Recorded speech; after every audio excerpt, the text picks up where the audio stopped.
Damos inicio a nuestro webinar.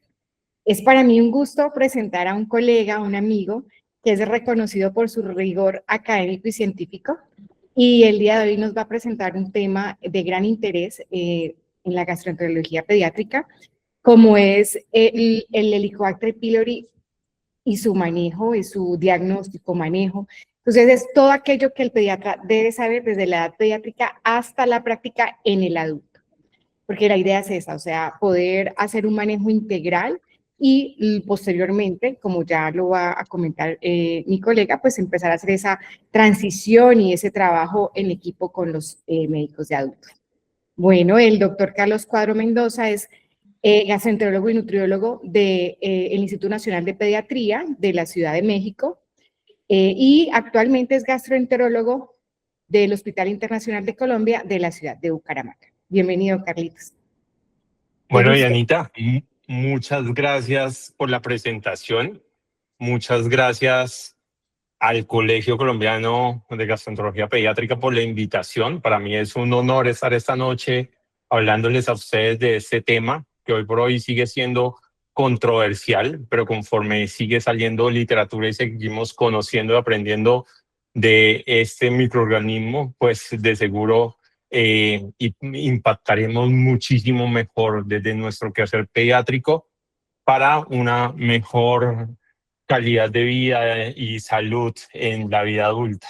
Entonces, muchísimas gracias a todos. Veo ya estamos 67 participantes y bueno, para mí es muy grato estar esta noche pues presentándoles este tema. Inicio diciéndoles que no tengo ningún conflicto de interés para esta charla y bueno, definitivamente hoy por hoy el Helicobacter pylori es una amenaza para la humanidad.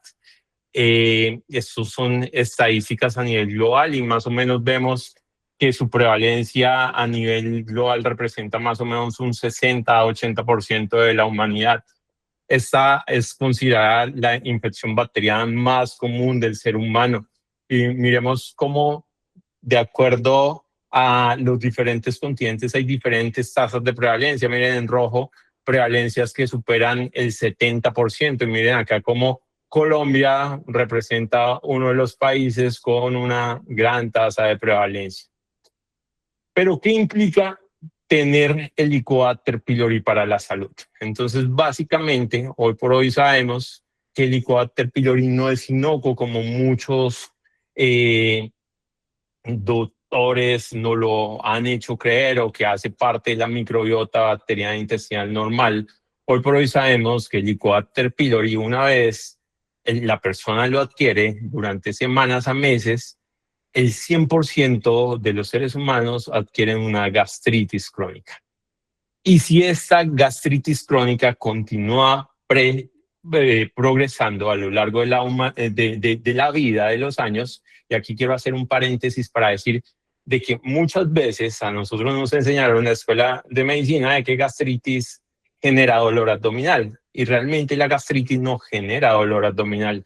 Entonces, muchas veces confundimos esa epigastralgia con que tiene gastritis, entonces tomamos a veces antiácidos. ¿Y cuál es la consecuencia de no estudiar y no tratar esa supuesta gastritis?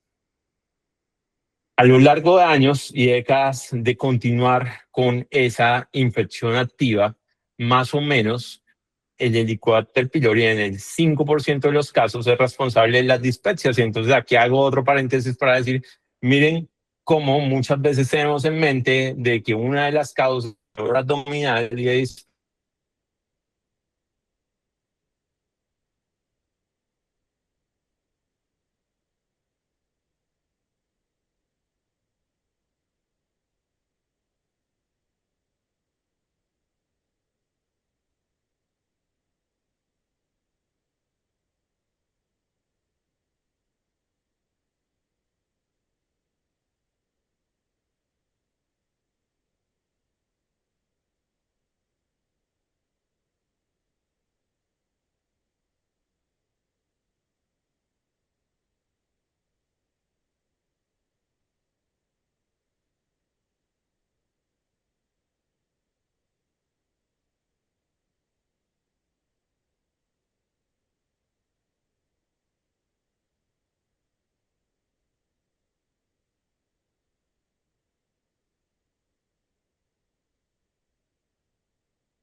Bueno, pedimos disculpas porque estamos teniendo fallas con la señal del doctor Carlos Cuadros.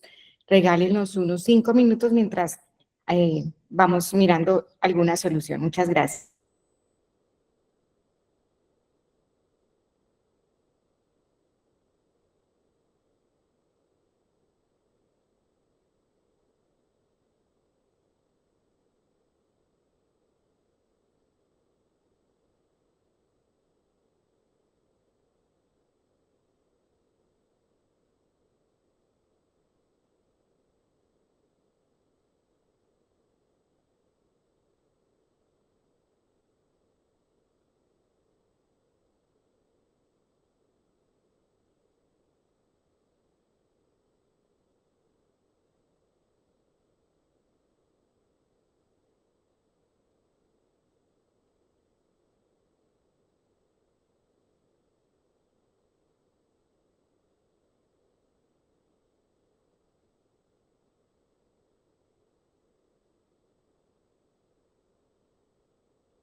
Buenas noches a todos.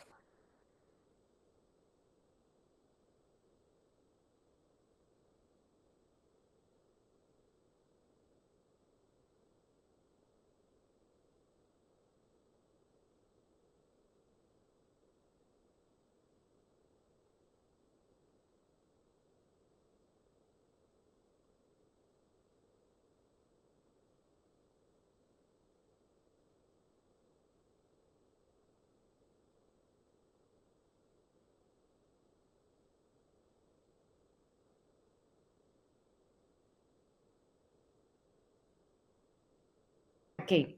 El doctor Carlos Cuadros está teniendo problemas con la conexión a Internet. Él está desde el hospital. Entonces, regálenos un poquito de tiempo, un espacio de unos 5 minutos para ver qué solución podemos dar. Gracias.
Hola, ¿me escuchan? Sí, sí, te estamos escuchando. Sí. Es que me dijeron que se había ido la señal. Ok. Sí, sí, sí, se fue la ¿Y me señal. están viendo ya la pantalla, la presentación? ¿Sí? No, estamos ¿No? viendo la pantalla. Eh, No, aún. Espera un segundo.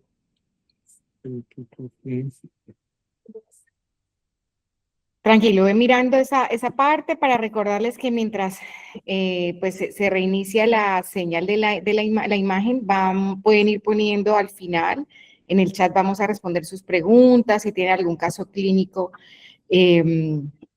o alguna duda que tengan con algún paciente en especial, pues podemos responderlo al finalizar la presentación.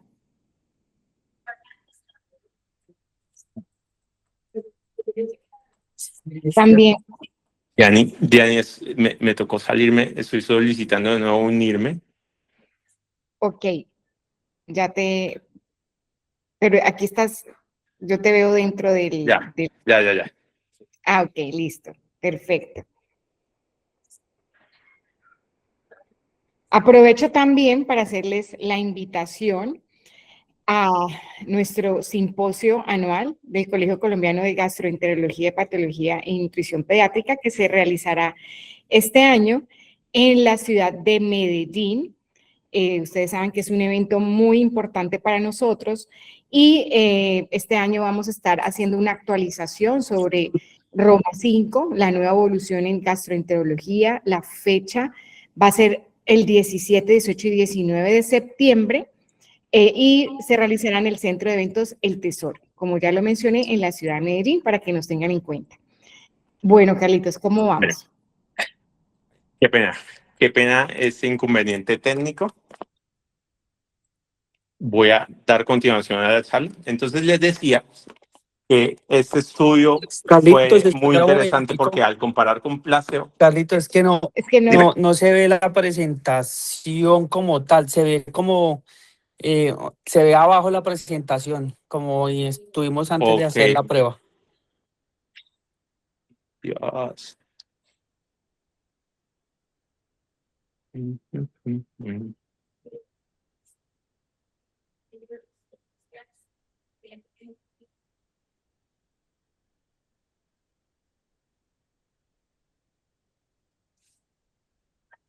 Ahora, sí, ahora sí se está ya, viendo. listo, Perfecto, perfecto. qué pena. Entonces les decía que este estudio fue muy chévere porque mostró cómo al erradicar activamente el Helicobacter pylori en los pacientes que recibieron Carlitos, qué pena tratamiento molestar activo, tanto. Es dime, que literal te perdimos, yo creo que varias diapositivas. ok, Entonces estabas ¿ustedes me dicen atrás, desde dónde? atrás, ¿Atrás? atrás, Ok, atrás, Oye, casi estaba adelante. acabando. No. ¿en Ahí dónde? como, ahí, por ahí vas. Estabas Ok, explicando lo de la dispepsia del 5%. ok, Ahí, ahí perfecto, era. qué pena. Bueno, entonces, retomando, entonces vemos cómo el Helicobacter pylori es responsable solo del 5% de la dispepsia. Entonces, siempre que un paciente tenga dispepsia, no necesariamente hay que hacerle estudios para el Helicobacter pylori. Es muy rara la causa de que el Helicobacter pylori genere dolor, ¿sí? Adicionalmente, es el responsable del 15% de las úlceras pépticas. Puede producir también linfoma mal en menos del 1%. Muchas enfermedades hematológicas, como anemia ferropénica refractaria a tratamientos, anemia por deficiencia de vitamina 12, trombocitopenia inmune. Y sin lugar a dudas, es la responsable de esa cascada preoncogénica que inicia con gastritis crónica, posteriormente se vuelve atrófica y después de la atrofia gástrica hace metaplasia intestinal y adenocarcinoma gástrico, siendo responsable del 3% de los cánceres gástricos. En los últimos años también se ha encontrado una correlación con cáncer de colon. Es así como el Helicobacter pylori desde el 1994 se atribuye un carcinógeno tipo 1. al igual que el virus de la hepatitis B o el tabaco. En ese orden de ideas, esto genera un gran motivo de preocupación para la población adulta y es así como muchos investigadores se han interesado en estudiar esta asociación. Miren cómo en este estudio del 2018 al Helicobacter pylori le atribuyen 1.000.000 de muertes anuales, de las cuales 783.000 son por cáncer gástrico. Aproximadamente se estima que 1 de cada 13 muertes en el mundo se les atribuye a Helicobacter pylori en la población adulta. Y si miramos el riesgo atribuible de tener hoy por hoy cáncer gástrico relacionado a Helicobacter pylori, se estima que puede ser de 80 a 95%. En ese orden de ideas, hoy por hoy casi que existe una correlación entre susceptibilidad genética y coinfección por Helicobacter pylori. Desde hace varios años, el doctor Pelayo Correa, que es un patólogo colombiano, descubrió que el Helicobacter pylori tenía una secuencia de eventos que podía finalizar en cáncer gástrico. Es así como todo paciente con Helicobacter pylori podía desencadenar una gastritis crónica superficial y esta a lo largo de décadas podía desencadenar una gastritis atrófica multifocal, metaplasia intestinal y finalizar en un cáncer gástrico. Hoy por hoy lo que se busca en la población adulta es una prevención primaria de tal forma que esa gastritis crónica asociada al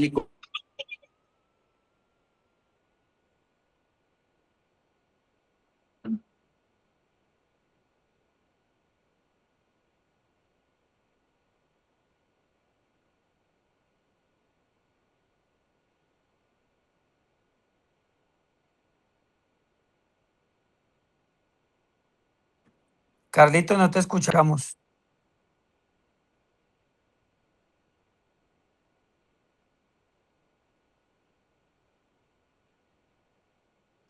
No, sí te vemos, pero no te escuchamos. ¿Me escuchan ahora? Sí, ¿Me ahora sí. escuchan? ¿Sí? Sí, señor. Ok, perfecto. Entonces, miren cómo, si se detecta en estadios avanzados, hoy por hoy se sabe de que el tratamiento erradicador tiene menor eficacia. Es así que también se ha estudiado cómo existe una huella oncogénica en donde si ya se detecta la infección por Helicobacter pylori en un estadio de gastritis atrófica o metaplasia intestinal, así se erradique la bacteria, ese paciente puede tener cierto riesgo de cáncer gástrico. Y esto ha sido corroborado por múltiples estudios. Entonces, les voy a mostrar varios estudios. Este estudio, que es el más reciente, publicado el año pasado a finales, en el Gastroenterology, muestra cómo reduciendo, erradicando el Helicobacter pylori, esto reduce la incidencia de cáncer gástrico hasta en un 46% y la mortalidad por cáncer gástrico en un 22%. Miren cómo este estudio es muy chévere. Japón era uno de los países que tenía mayor prevalencia de cáncer gástrico y hacia el 2012, dentro de las políticas de salud pública para controlar el cáncer gástrico, incluyeron la búsqueda activa del Helicobacter pylori. Una vez era diagnosticado, inmediatamente procedía a ser erradicado, tanto en la población pediátrica como en la población adulta. Y desde el 2012 empezaron a observar cómo esto empezó a impactar más o menos en una reducción de aproximadamente un 100.000 muertes por año, y vemos como de 48.000 muertes en el 2012 se redujo a casi 45.000 muertes, siendo esto estadísticamente significativo. Este estudio, realizado en China, también muy único en su especie, tomó un grupo de pacientes a los que se les hizo tratamiento de erradicación activa y a otro grupo se le dio placebo. ¿Qué mostró? Que tratando activamente el Helicobacter pylori, en todos los participantes redujo la incidencia de cáncer gástrico en un 43%.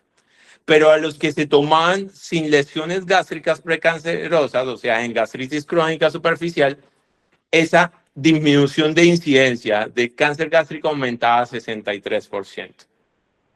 Entonces ustedes van a decir, bueno, pero en Europa muchas veces por condiciones poblacionales no se correlaciona mucho a la población de Occidente, pero esto también ha sido confirmado en Occidente. Miren este estudio del Hospital de Veteranos, como el tratamiento de erradicación activo del Helicobacter pylori disminuyó casi en un 76% el riesgo de adquirir cáncer gástrico. Entonces, en Colombia, ¿qué sabemos de nuestra epidemiología? Sabemos que Colombia tiene también tasas de prevalencia altas, tanto de infección por Helicobacter pylori como de cáncer gástrico.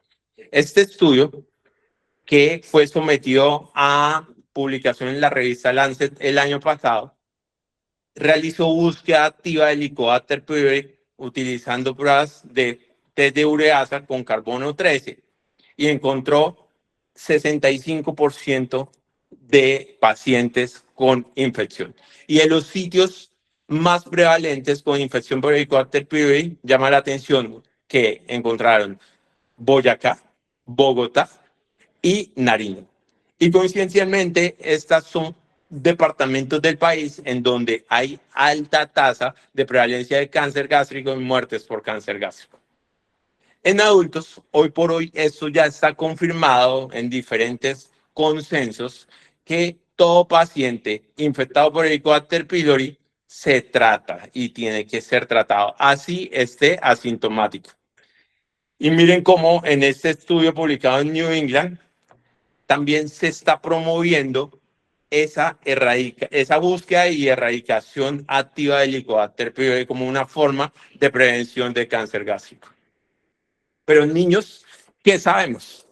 Entonces, hacia el 2014, hacia el 2020 fueron publicadas nuestras guías de la Sociedad Latinoamericana de Gastroenterología, y en el 2024 fueron publicadas las guías de la Sociedad Europea y Norteamericana en relación a este tema. Básicamente, con base en eso, vamos a hablar de qué pasa en el ambiente pediátrico. Entonces, este es mi contenido. Vamos a empezar. ¿Qué paciente tiene que ser estudiado? Se sabe que hasta el 80-90% de los niños con Helicobacter pylori son asintomáticos, ¿sí? ¿Esto qué quiere decir? De que no todo paciente con dolor abdominal o incluso un paciente asintomático quiere decir de que tengamos que estudiarle Helicobacter pylori. Porque muchas veces la prioridad en el enfoque de dispepsia o de dolor abdominal crónico no es diagnosticar la infección, sino es buscar la causa que motiva esos síntomas.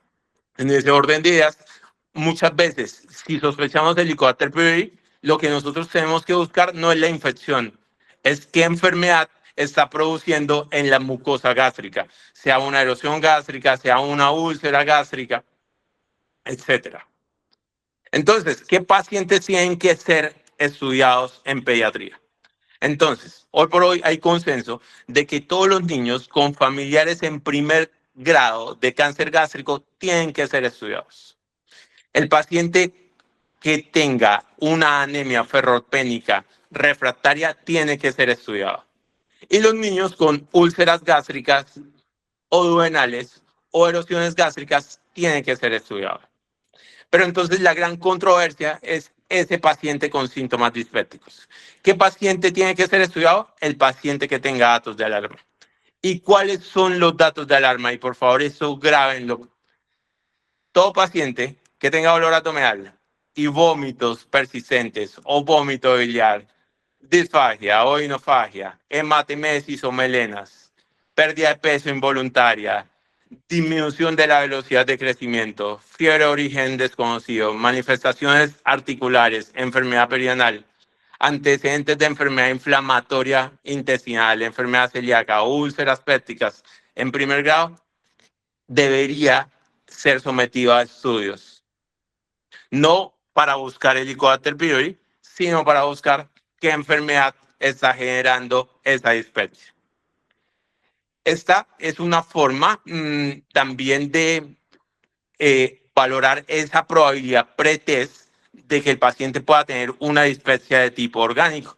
Son los criterios de Chemlisky-Singh, publicados en el 2001, en donde básicamente hay criterios mayores como la epigastralgia y los vómitos recurrentes, y hay criterios menores como la anorexia, despertares nocturnos por dolor abdominal, acidez, regurgitación, náuseas, eructo, hipos exagerados, saciedad precoz, dolor periumbilical difuso o un contexto familiar de enfermedad ulceropéptica. Si hay dos criterios mayores, hay un criterio mayor y dos menores o cuatro menores, se considera que ese paciente tiene una alta probabilidad pretest de una dispepsia orgánica y debería hacerse una endoscopia.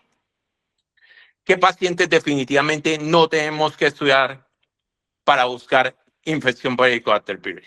Dolor abdominal crónico funcional, talla baja, púrpura trombocitopénica idiopática, reflujo gastroesofágico, infecciones respiratorias altas, enfermedad periodontal y alergias alimentarias no están relacionadas con infección por Helicobacter pylori. La segunda pregunta que surge es ¿qué pruebas diagnósticas deberían usarse? Entonces, en este contexto, siempre para hacer diagnóstico de infección por Helicobacter pylori debemos hacer pruebas invasivas tomadas por endoscopia. ¿Y cuáles son esas pruebas invasivas? Cultivo de la mucosa, histopatología, un test de ureasa o un estudio molecular por PCR. Y en esto quiero decirles que el test de urea con carbono, la detección del antígeno Helicobacter en materia fecal y las serologías, sea en sangre, en orina o en saliva, no se deben usar para diagnosticar infección. Aquí entra, también quiero decirle algo a mis colegas pediatras y médicos generales, y es que muchas veces uno ve pacientes remitidos de la consulta ya con tratamientos instaurados en donde había dolor abdominal y serologías positivas. Y eso es una mala práctica porque eso genera resistencia antibiótica. Las serologías tienen muy mala sensibilidad y especificidad y hoy por hoy ya casi que no se usan. Pero las pruebas no invasivas sí se usan para confirmar la erradicación. ¿Y qué pruebas usamos? El test de urea en aliento con carbono 13 o la detección de antígeno fecal de Helicobacter pylori. ¿Cuáles son las recomendaciones técnicas para la toma de biopsias una vez el gastroenterólogo está haciendo la endoscopia? Se toman 6 biopsias gástricas, 3 de antro y 3 de cuerpo. Ese paciente tiene que haber suspendido el inhibidor de bomba de protones 2 semanas antes y antibiótico terapia 4 semanas antes. Y en las guías norteamericanas y europeas recomiendan que idealmente en los centros o en los países que cuentan con pruebas de sensibilidad antibiótica, sea por PCR o por cultivo con antibiograma, este debería tomarse para guiar el tratamiento. Esta no es la realidad de nuestro medio. La tercera pregunta es, ¿a qué pacientes vamos a tratar? Entonces, todo paciente con úlcera péptica confirmada o con una anemia ferropénica asociada al Helicobacter pylori, una gastritis erosiva por Helicobacter pylori, un linfoma gástrico mal o un paciente con infección por Helicobacter pylori positiva y antecedente de cáncer gástrico en primer grado, debería tratarse. La gastritis nodular es un motivo de controversia y ahorita más adelante vamos a hablar un poquito más en detalle de eso. Definitivamente, hoy por hoy no se recomienda, y esto no está recomendado por las guías, tener una prueba no invasiva positiva e instaurar un tratamiento. El objetivo, como les digo, del estudio clínico no es erradicar o diagnosticar el Helicobacter pylori, sino diagnosticar la sintomatología. ¿Y cómo lo tratamos? Entonces aquí realmente es donde la cosa se vuelve difícil, porque el Helicobacter pylori puede ser un verdadero dolor de cabeza erradicarlo. Hay estudios recientes que muestran que en la última década se han aumentado las tasas de resistencia a claritromicina, levofloxacina, metronidazol.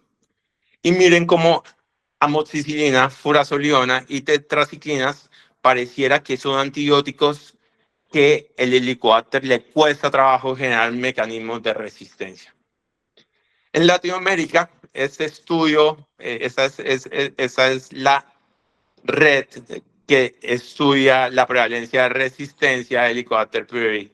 Y estos son datos que me comparten los gastroenterólogos de adultos, en donde hay tasas de resistencia a claritromicina superiores al 25%, al igual que las quinolonas.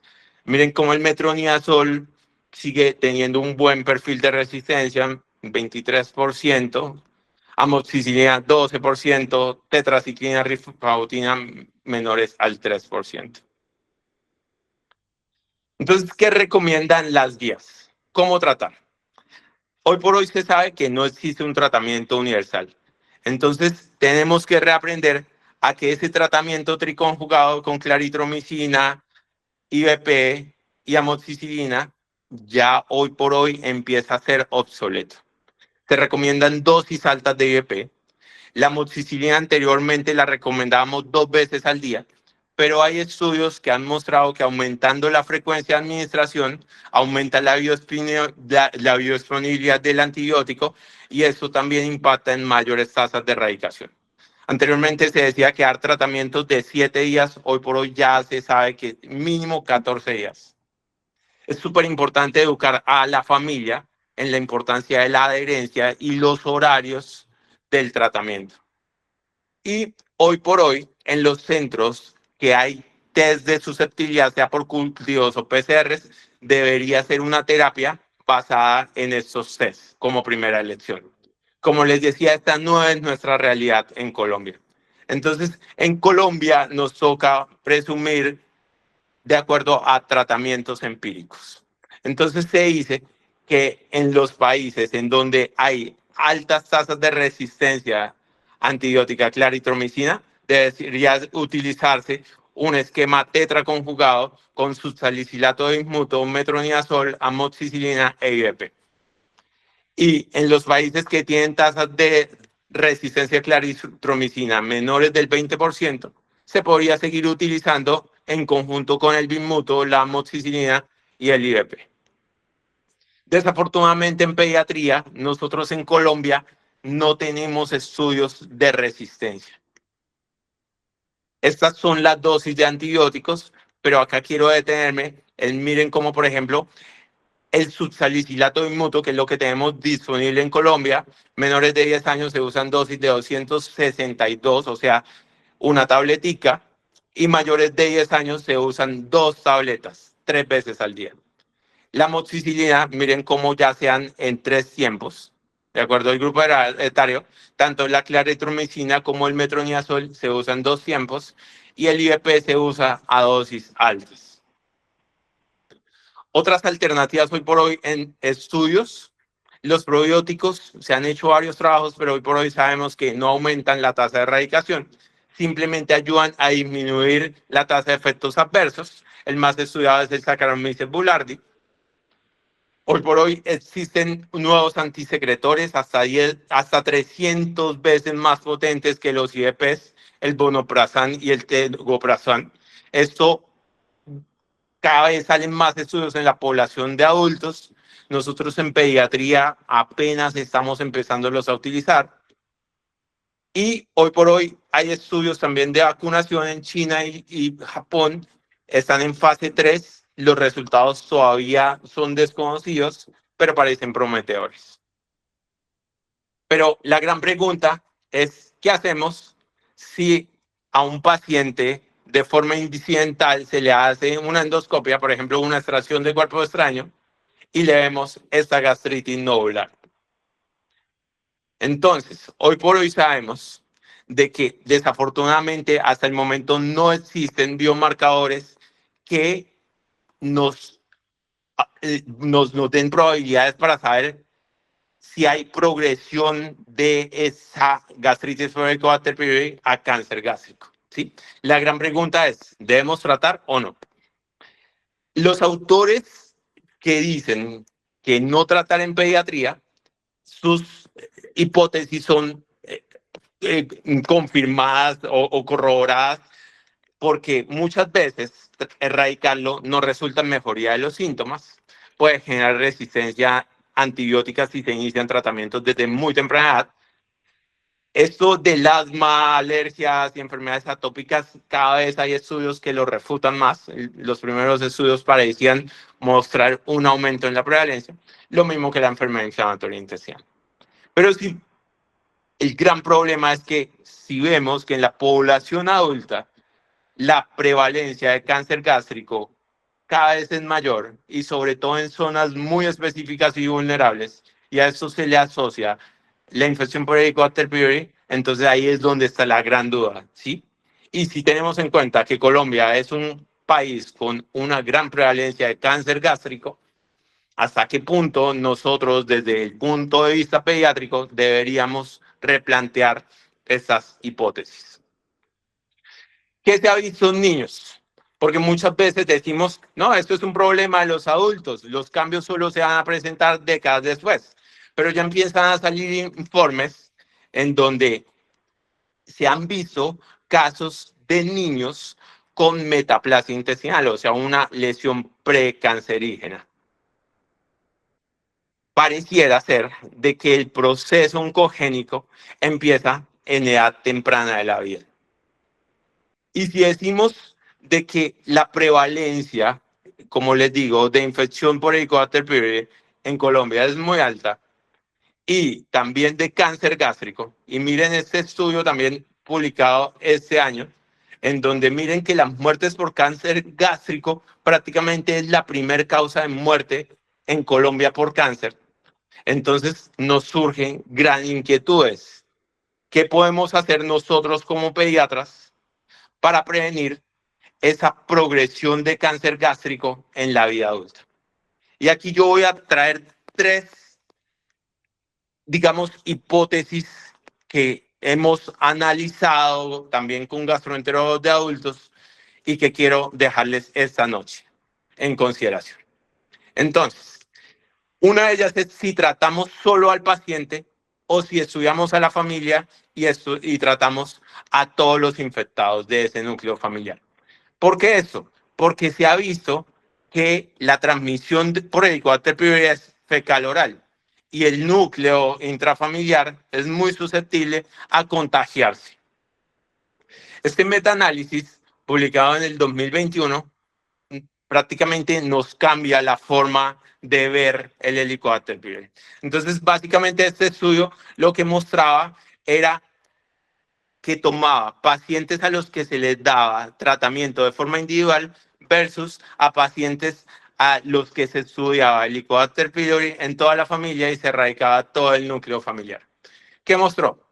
Que estudiando a todo el núcleo familiar aumentaba 3 veces la probabilidad de erradicación del Helicobacter pylori. Pero en el análisis de subgrupos se vio que si eran niños y se estudiaba todo el grupo familiar, aumentaba hasta 6 veces la probabilidad de erradicación. Miren cómo, por ejemplo, en el análisis de subgrupos, cuando se estudiaban a los esposos, solo aumentaba 2 veces la probabilidad de erradicación por infección por Helicobacter pylori.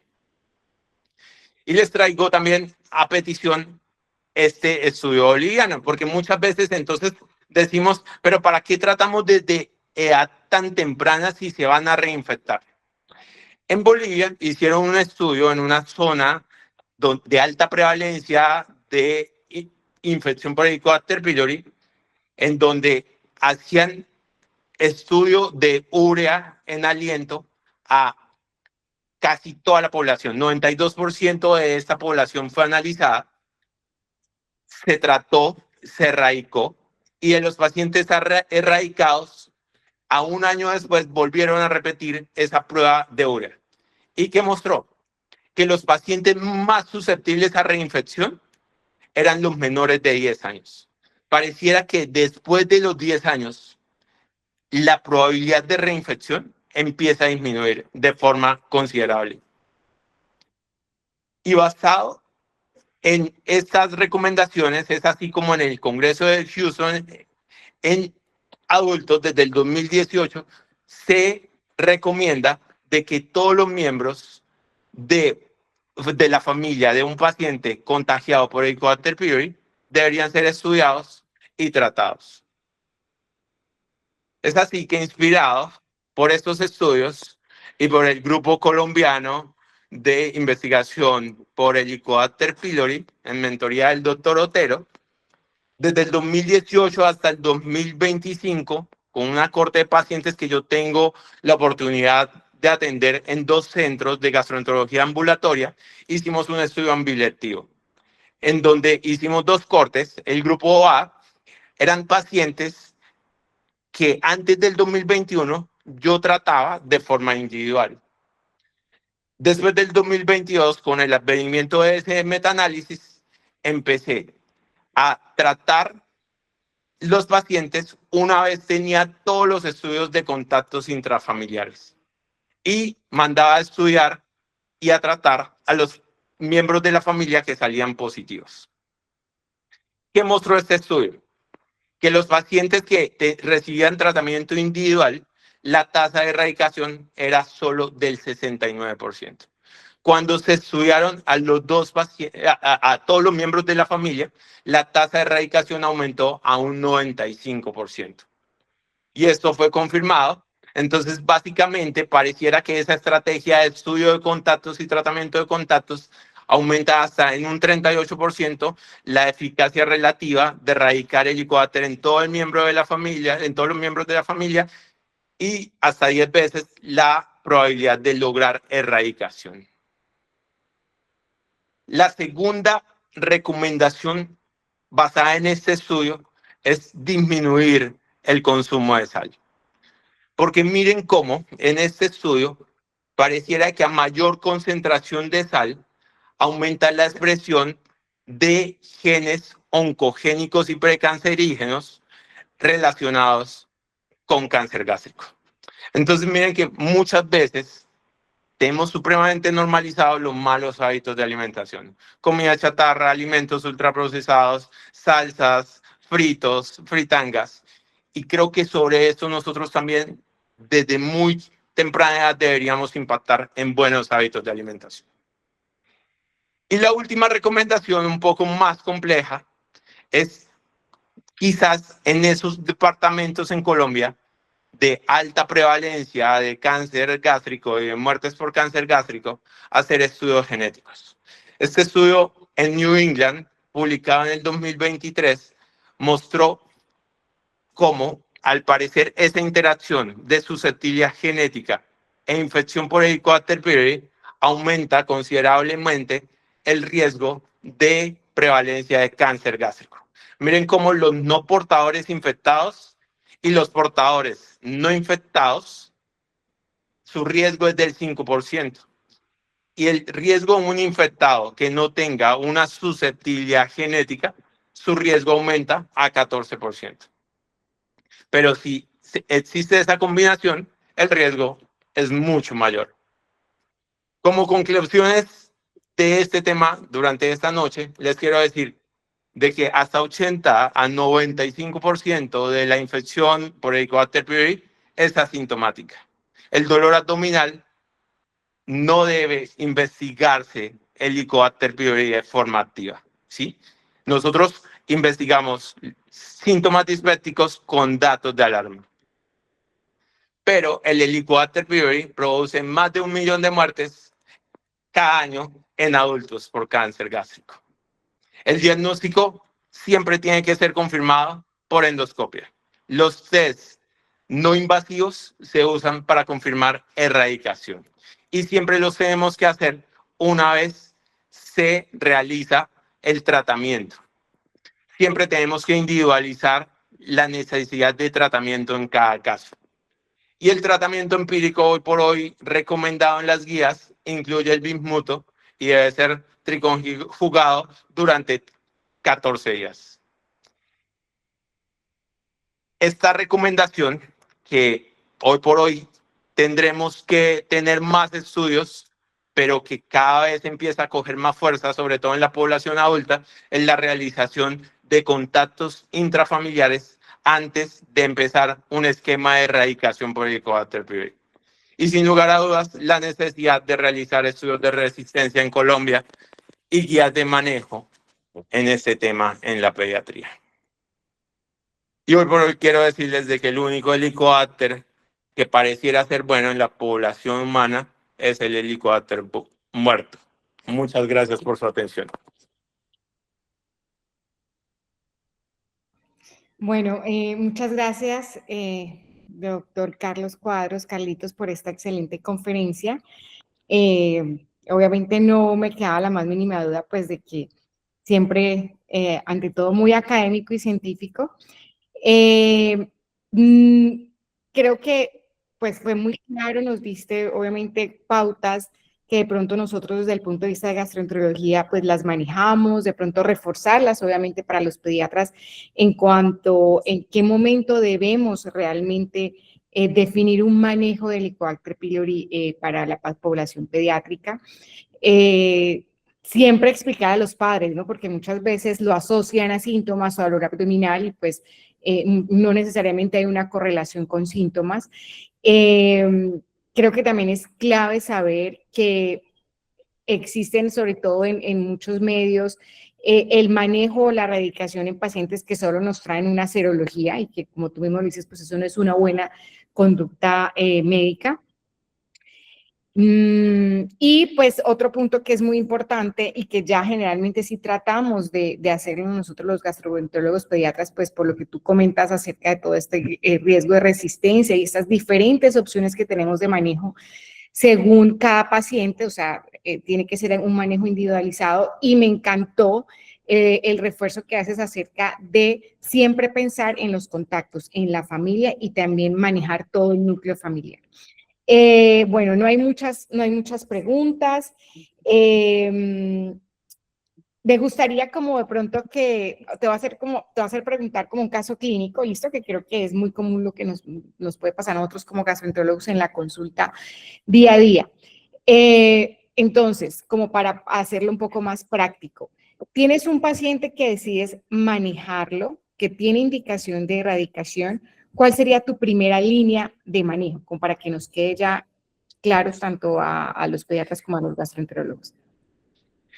Bueno, aquí, Yani. Bueno, aquí, o sea, en nuestra Sí, región. en nuestro medio. Entonces, medio. lo primero que quiero decirles es que miren que incluso en Colombia, y estos son estudios de gastroenterología de adultos, hay diferentes comportamientos de la infección por Helicobacter pylori y de la resistencia por Helicobacter pylori, ¿sí? Entonces, lo ideal sería tener estudios de resistencia departamentales, ¿sí? Si tú me preguntas a mí, en Bucaramanga, nosotros, a pesar de las recomendaciones de las guías latinoamericanas y de las guías norteamericanas, en donde dice que las tasas de resistencia a claritromicina son altas, hoy por hoy lo seguimos utilizando y las tasas de erradicación continúan siendo buenas. ¿Qué pasa en Bucaramanga? No lo sabemos.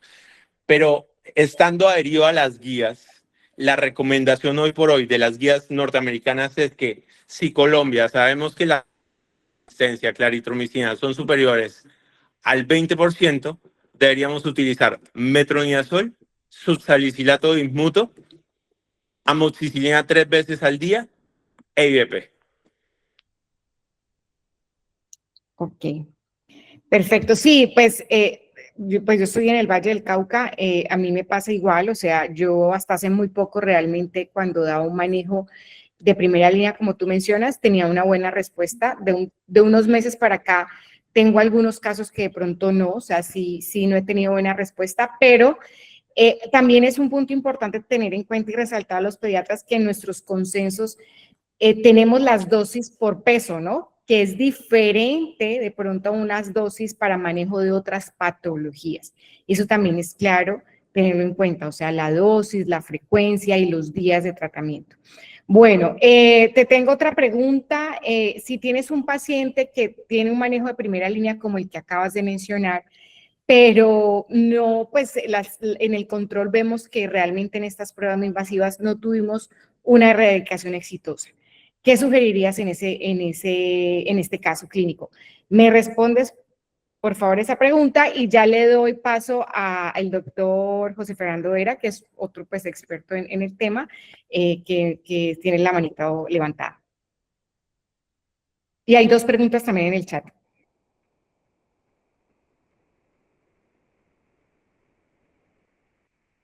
Te escucho, Carlitos. No te estamos, se te fue el audio. Estás hablando, pero no te escucho. Diani, ¿se te fue el audio? Perdóname, es que se me fue el audio. No escuché las preguntas.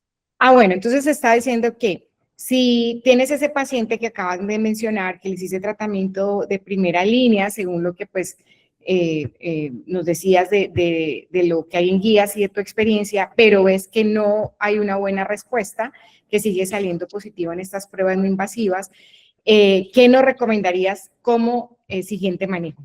Ok, ok, ¿te escucho ahí? Sí, te escucho. Ok, básicamente lo primero que miraría es si se han estudiado contactos o no. Si no se han estudiado contactos, creo que la urgencia no es tratar.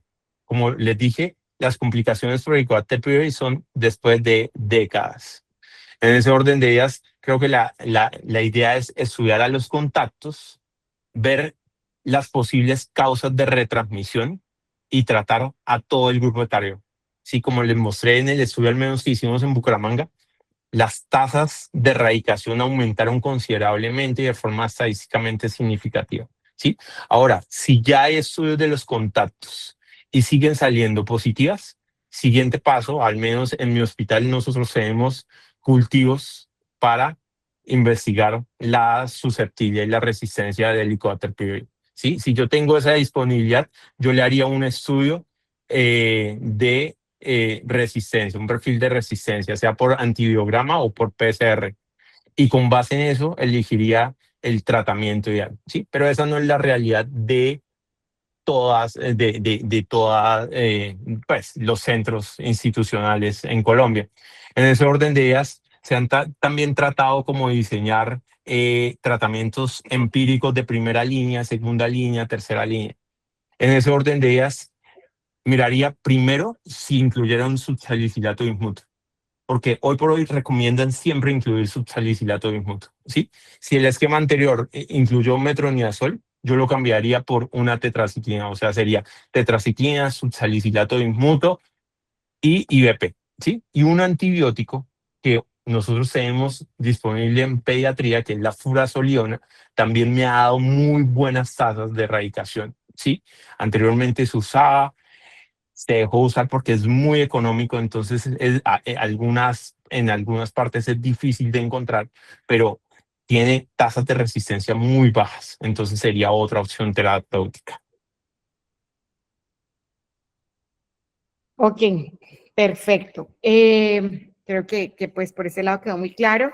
Estoy leyendo el chat, hay preguntas de los pediatras que me parecen muy importantes, muy como clave responderlas, pero primero le doy al doctor José Fernando Vera, tiene que hacernos algunos comentarios y ya después miramos estas preguntas. ¿Te parece, Carlitos? Dale. Perfecto. Bueno, muchas felicitaciones, Carlos. Excelente conferencia. Realmente muy bien.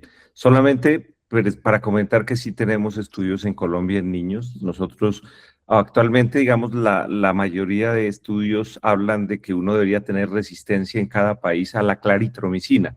O sea, eso es lo fundamental para saber por dónde se va.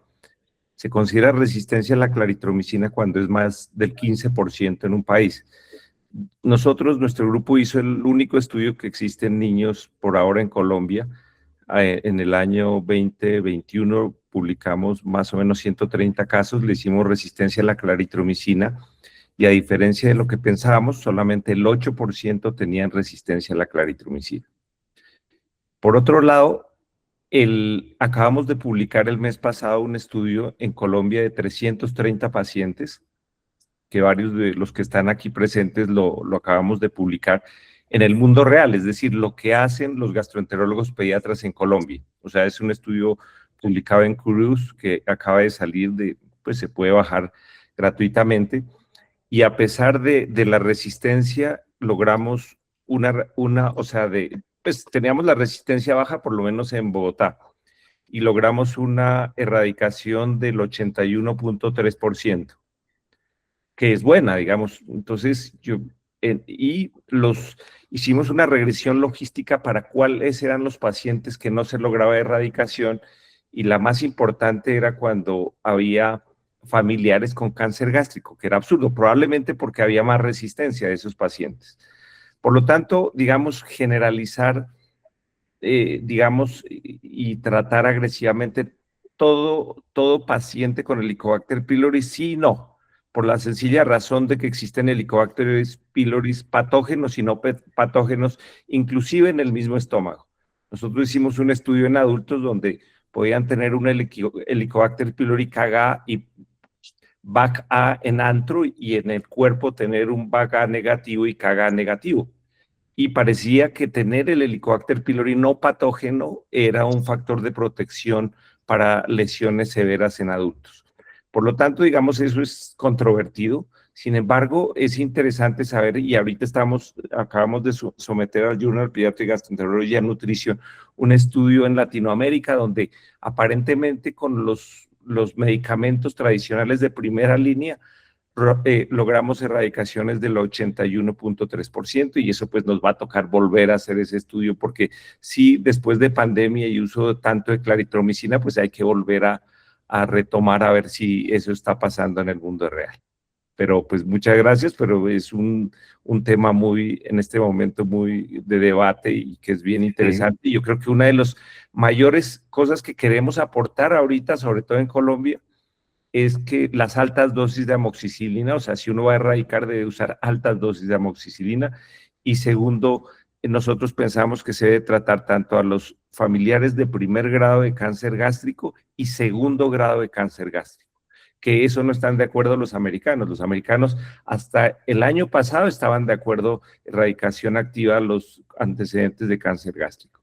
Nosotros pensamos que se debe erradicar a los de primer grado y segundo grado y buscar activamente a las familias con antecedente de cáncer gástrico. Gracias. Doctor, muchas gracias por sus aportes, muy valiosos. Bueno, el doctor Garcés también tiene la manito levantada. Hola, buenas noches. Carlito, súper bien. En este tema, digamos que yo siempre digo que esto es un tema de 50-50. Nos vamos unos para los que erradican completamente y los otros para los que tienen cuidado en la erradicación.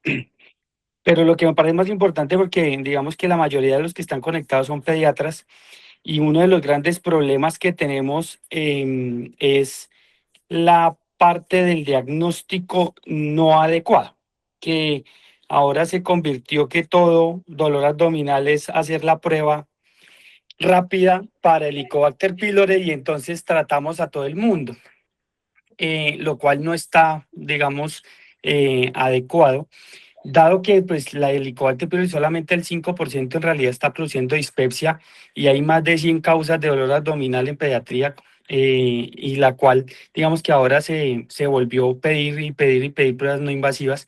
Entonces creo que eso es uno de los puntos que trataste que me parece supremamente pues importante.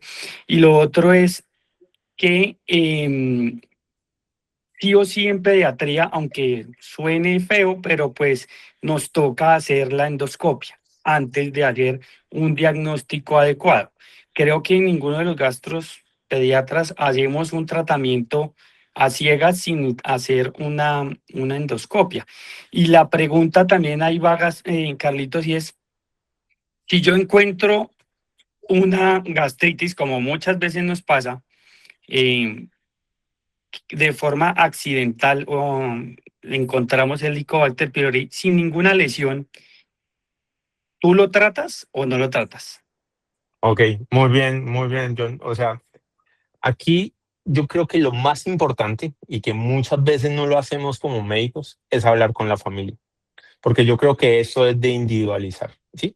Y pasa mucho que uno hace una endoscopia, lesión, pues una gastritis nodular antral por Helicobacter y existe esa gran duda. Como les coloqué ahí esa balanza, vivimos en un país con una alta prevalencia de cáncer gástrico, pero también tratarlo desde muy temprana edad también tiene consecuencias. En ese orden de ideas, yo generalmente lo que les digo es, miren, tiene Helicobacter, la urgencia no es tratarlo, se puede tratar a cualquier edad de la edad pediátrica, ¿sí? Creo que la urgencia es estudiar a la familia, saber quién de los miembros de la familia tiene Helicobacter, pero no solo Helicobacter pylori, sino los adultos y sobre todo adultos mayores que vivan en esa casa también ser estudiados, porque como les digo, nosotros como pediatras, creo que cada vez me convenzo más de que sí podríamos impactar no tanto en el niño, sino en ese adulto, sobre todo adulto mayor, con más riesgo de cáncer gástrico, ¿sí? Entonces, en ese orden de ideas, yo, ¿qué haría? Yo estudiaría a la familia, a todos los contactos, y si salen todos positivos, sí valoraría. Sí, miren que en el estudio que les mostré, curiosamente, yo eso no lo presenté por motivos de tiempo, pero aproximadamente de esos casos que confirmamos a los contactos, casi un como 35% ya tenía lesiones precancerígenas, ¿sí? En mayores de 30 años. Entonces, en ese orden de ideas, creo que es un buen mensaje que nosotros podemos dejar en la población pediátrica. El Helicobacter pylori de un niño no necesariamente implica tratamiento, pero eso implica un estudio de contactos. Y si todos los miembros de la familia están positivos, ahí sí podríamos contribuir con un tratamiento erradicador, ¿sí? Ahí, Porque miren también otra cosa, miren el otro estudio, por ejemplo, que les mostré de Bolivia, ¿sí? Que parece ser de que una vez llegan a la adolescencia, ya la probabilidad de recontagios empieza a disminuir de forma considerable, ¿sí? Entonces muchas veces uno los podría, digamos, contemporizar la primera década de su vida, ir viendo que no tengan anemia, que no tengan, qué sé yo, dispepsia con datos de alarma y eventualmente como que individualizar muy bien cada caso. Sí, es lo que yo haría en sentido práctico. Yo, a decir verdad, a todos los Helicobacter que yo veo no los trato. Sí hablo muy bien con los pacientes, incluso lo dejo anotado en la historia clínica, ¿sí? Solo, como les decía, los pacientes con cáncer, con antecedentes familiares en primer grado, los pacientes que tengan anemia y Helicobacter pylori, los pacientes que tengan una úlcera, una erosión gástrica. Nunca he visto un paciente con metaplasia, ¿sí?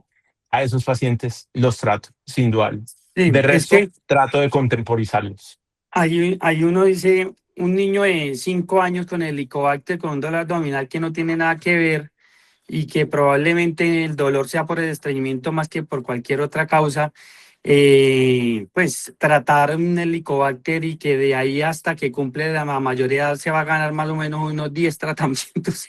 Entonces, con todas las complicaciones del tratamiento, de la microbiota, bueno, y etcétera.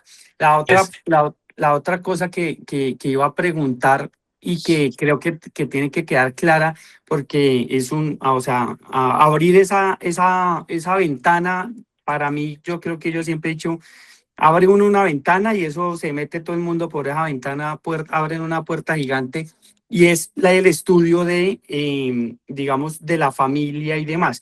Porque claro, digamos, en la parte particular, digamos, a veces es más fácil, pero por ejemplo, en la EPS, ¿sí?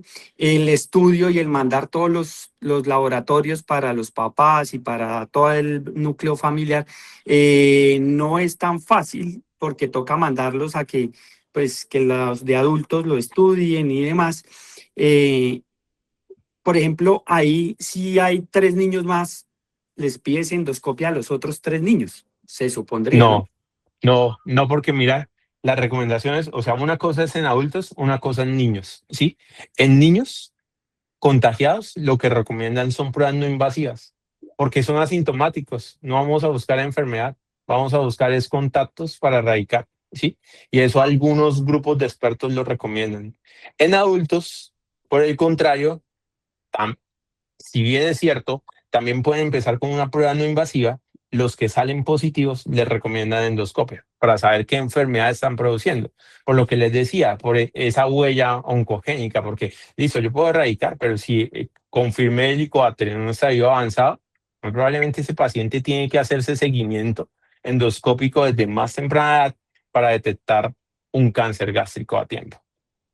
Bueno, hay muchas preguntas de los pediatras que me parecen importantes, pero creo que poco a poco se han ido respondiendo con lo que hemos ido conversando. Claro, hay una pregunta que si todos los niños se deben tratar, ¿no? Claro que ya No. lo acabas de responder, ¿no? Los niños con Helicobacter pylori deben ser tratados.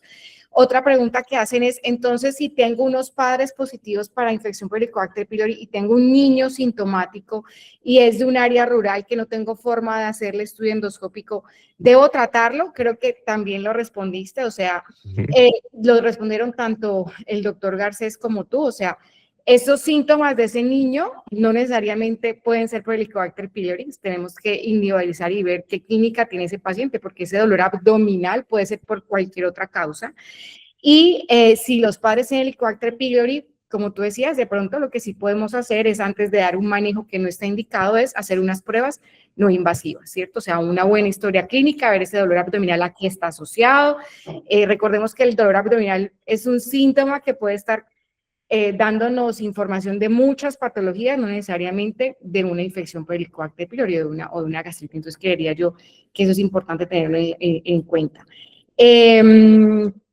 Cuando tengo, esto es como lo más grande de lo que nos han preguntado en cuanto a como ese tema controversial. ¿Cuánto tiempo debo esperar entre que doy tratamiento y hago las pruebas para ver si hubo una erradicación exitosa? Un mes.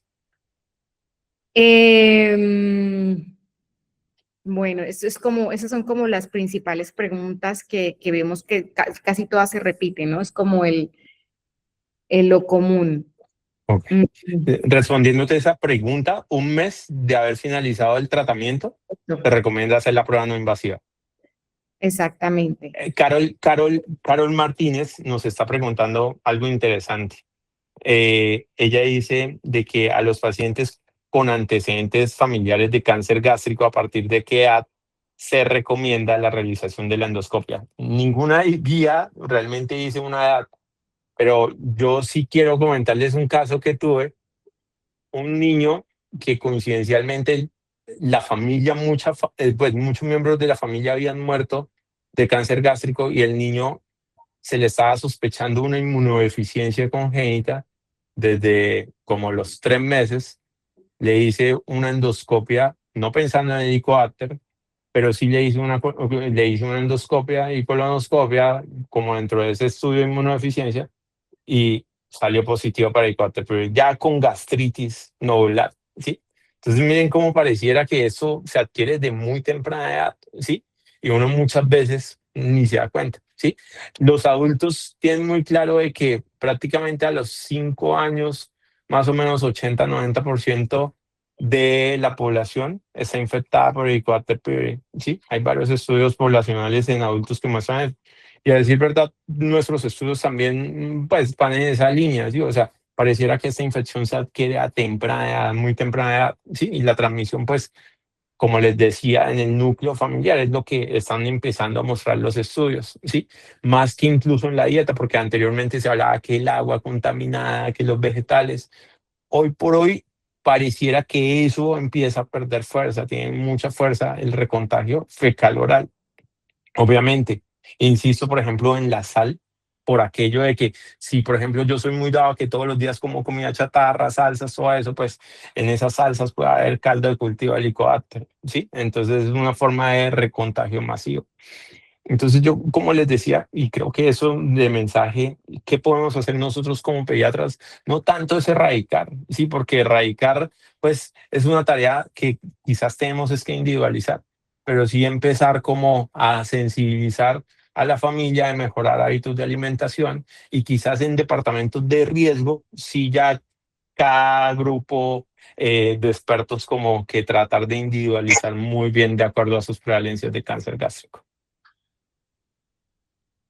Bueno, perfecto. Hay varias preguntas acerca de dosis en pediatría. Yo los invito, son muchas preguntas, como les digo, yo les invito a que busquen en internet, que está disponible, es gratis, el consenso latinoamericano, o sea, que se ajustaron estos consensos norteamericano y europeo a nuestra realidad latinoamericana. Ahí hay una tabla muy bien clara con los medicamentos, el peso y las dosis que se deben dar. El doctor Vera acaba de ver que puso las dosis de amoxicilina, pero bueno, pues para que tengan toda la guía completa la pueden buscar en internet. Ahorita la copio acá en el chat, el link para que también tengan acceso. Y bueno, y pues esperamos que si tienen alguna otra duda, alguna otra pregunta, no sé, pues nos contacten por nuestras redes y pues trataremos obviamente de responderlas. Muchísimas gracias. Creo que fue una excelente conferencia, una excelente charla. Muchísimas gracias a todos por su participación, médicos, pediatras, colegas gastroenterólogos pediatras y a los comentarios tanto del doctor Garcés como del doctor Vera. Carlitos, mil gracias.